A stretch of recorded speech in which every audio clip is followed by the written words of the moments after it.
त्याच्यावरती माझं मत घेण्यापेक्षा पंतप्रधान नरेंद्र मोदी यांना त्याच्याविषयी काय वाटतं, देवेंद्र फडणवीस यांचं काय मत आहे, आणि मुख्य म्हणजे हा जो मुलुंडचा नागडा पोपटलाल आहे तो कालपासून आतमध्ये कडी लावून बसलेला आहे, जो वायकरांना तुरुंगात टाकणार होता,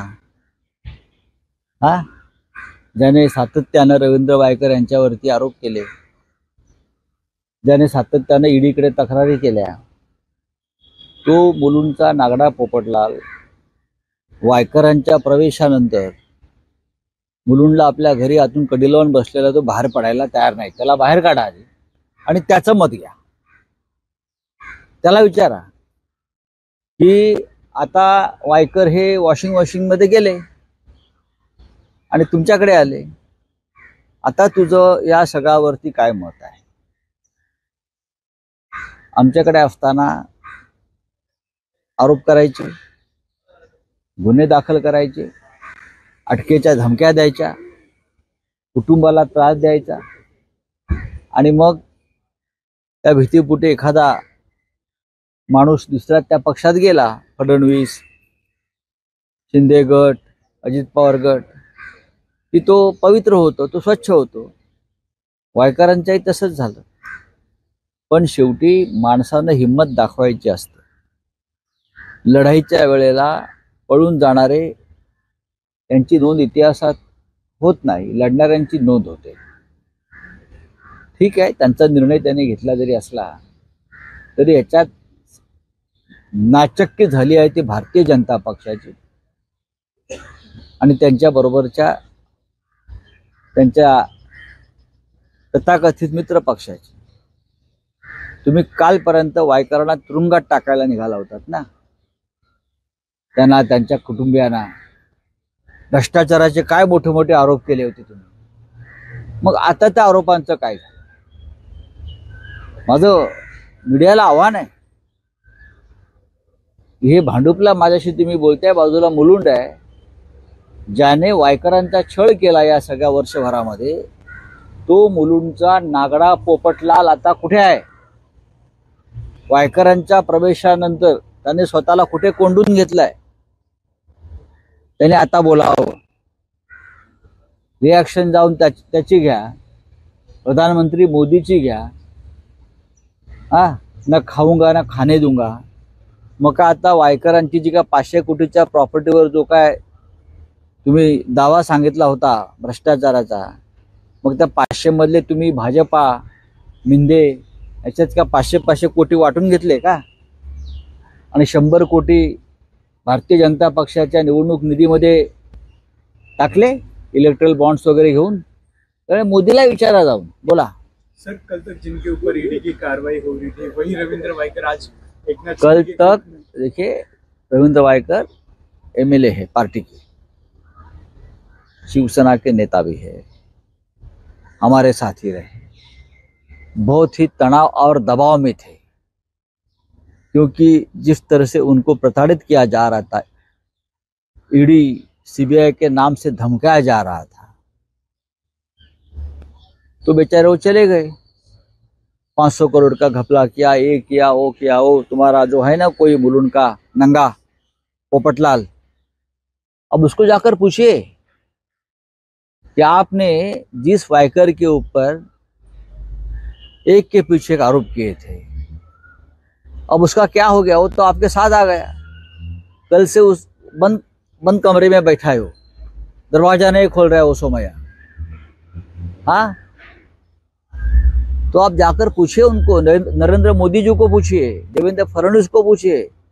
भ्रष्टाचार के खिलाफ लड़ने की बात आप करते हो ना, लेकिन जब कोई आपके साथ आता है भ्रष्टाचार तो वो पवित्र हो जाता है. रविंद्र वायकर को इसी तरह से प्रताड़ित किया गया, वो डर गए बेचारे और भाग गए. पश्चिम बंगाल में भी यही हो गया. तपस राय, जिसको कल तक बीजेपी के लोग भ्रष्टाचारी कहते थे, वो जब बीजेपी में आ गए 24 घंटे में तो पवित्र हो गए. इस देश में भ्रष्टाचार की लड़ाई इस तरह से चल रही है. जब हमारे साथ है तो भ्रष्टाचारी और आपके साथ है तो पवित्र. सर एकनाथ शिंदे जी सर एकनाथ शिंदे जी और दोनों डीसीएम आज दिल्ली में जाने वाले अमित शाह से मिलने के लिए, तो क्या कहेंगे कि मुंबई को दिल्ली के सामने झुकना पड़ रहा है? ये तो हम 2 साल से बोल रहे, झुक गए हैं, चरणों में बैठे हैं, जूते साफ कर रहे हैं दिल्ली के। शिवसेना कभी दिल्ली में जाकर सीटों का बंटवारा दिल्ली में जाकर कभी शिवसेना नहीं करती थी, हम लोग नहीं गए। जो ओरिजिनल शिवसेना उद्धव ठाकरे जी की है, हम यहाँ बैठकर बंटवारा कर रहे हैं, और जो हमारा अधिकार है शिवसेना का वो हम ले रहे हैं। लेकिन हम कभी दिल्ली में जाकर सीटों का बंटवारा नहीं किया, जो आज ये 2 लोग कर रहे हैं। शरद पवार पार्टी के अध्यक्ष थे, उनका पार्टी का सीट शेयरिंग मुंबई में होता था। उद्धव ठाकरे जी का जब शिवसेना के सीट शेयरिंग का मामला आता है, हम मुंबई में करते हैं, और पहले भी किया है।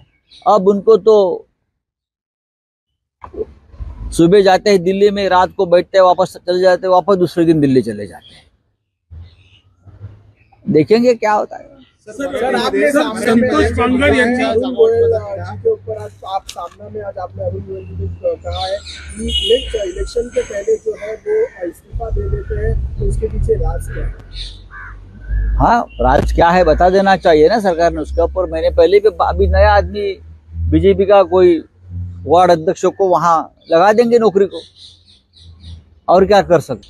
सीटों का बंटवारा दिल्ली में जाकर कभी शिवसेना नहीं करती थी, हम लोग नहीं गए। जो ओरिजिनल शिवसेना उद्धव ठाकरे जी की है, हम यहाँ बैठकर बंटवारा कर रहे हैं, और जो हमारा अधिकार है शिवसेना का वो हम ले रहे हैं। लेकिन हम कभी दिल्ली में जाकर सीटों का बंटवारा नहीं किया, जो आज ये 2 लोग कर रहे हैं। शरद पवार पार्टी के अध्यक्ष थे, उनका पार्टी का सीट शेयरिंग मुंबई में होता था। उद्धव ठाकरे जी का जब शिवसेना के सीट शेयरिंग का मामला आता है, हम मुंबई में करते हैं, और पहले भी किया है। अब उनको तो सुबह जाते हैं दिल्ली में, रात को बैठते हैं, वापस चले जाते हैं, वापस दूसरे दिन दिल्ली चले जाते हैं। देखेंगे क्या होता है।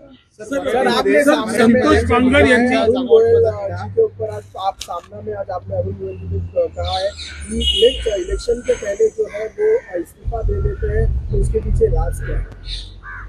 हाँ, राज क्या है बता देना चाहिए ना सरकार ने उसके ऊपर। मैंने पहले भी, अभी नया आदमी बीजेपी का कोई वार्ड अध्यक्ष को वहां लगा देंगे नौकरी को, और क्या कर सकते हैं। अब 2-3 दिन में ढूंढ लेंगे कहीं से एक गुलाम को, जो उनकी पूरी तरह से बात मानेगा और पूरा चुनाव कंट्रोल करेगा बीजेपी की तरफ से। हाँ, या बीजेपी के वार रूम से किसी को पकड़कर बिठा देंगे चुनाव आयोग में।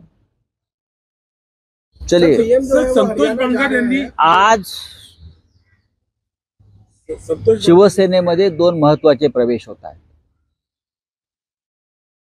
जळगावच्या ललिता पाटील अमळनेरच्या, ज्या भारतीय जनता पक्षामध्ये सध्या आहेत,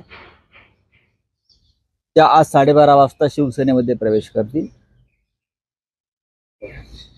त्यानंतर दुपारी 3 वाजता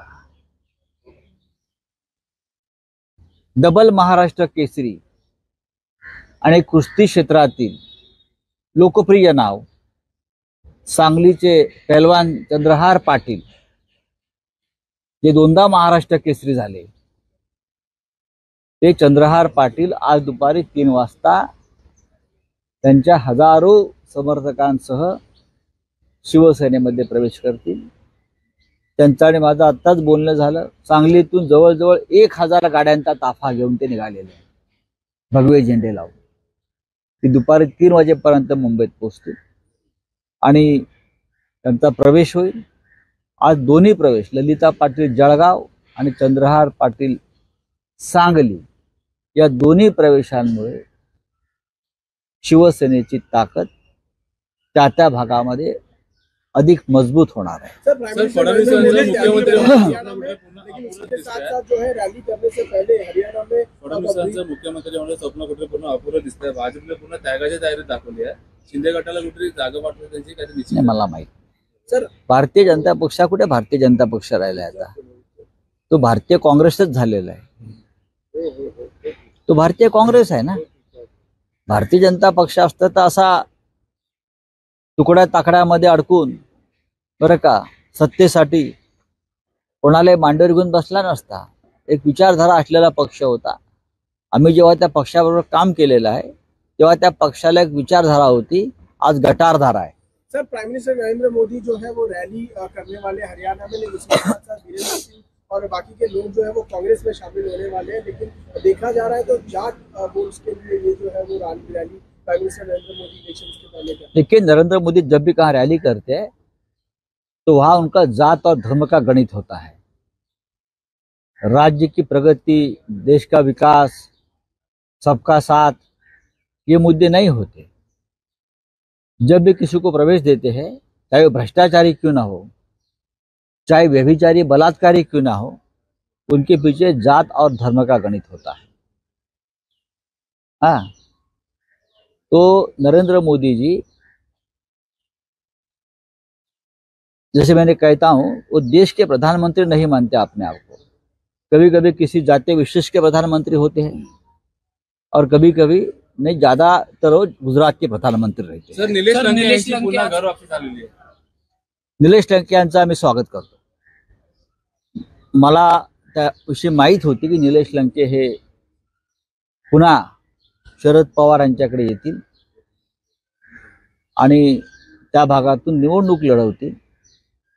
निलेश लंके हे तळागाळातले कार्यकर्ते आहेत. निलेश लंके यांच्या मागे जिल्ह्यातला संपूर्ण समाज आहे. निलेश लंके हे सामान्यांचे प्रतिनिधी आहेत आणि त्यांनी जर आज पुन्हा शरद पवारांकडे प्रवेश केला असेल तर महाराष्ट्र त्यांच्या प्रवेशाचं स्वागत करतो. संतोष बांगर यांनी जे हावभाव केले त्याबद्दल काय म्हणाल? कैंडिडेट्स खड़े कर दिए गए हैं टीएमसी में, 42 सीटों पे अपने कैंडिडेट्स खड़े कर दिए गए हैं. तो क्या आपको लगता है कि ये इंडिया अलायंस? नहीं, मैं नहीं मानता हूँ. उसके ऊपर हमने पहले भी बात की है. पश्चिम बंगाल और पंजाब में अलायंस नहीं हुआ है और पश्चिम बंगाल में आप और कांग्रेस का अलायंस नहीं हुआ है और पंजाब में और पश्चिम बंगाल में कांग्रेस और तृणमूल का अलायंस नहीं हुआ है. ये कोई इंडिया गठबंधन को झटका नहीं है. ये स्ट्रैटेजिकल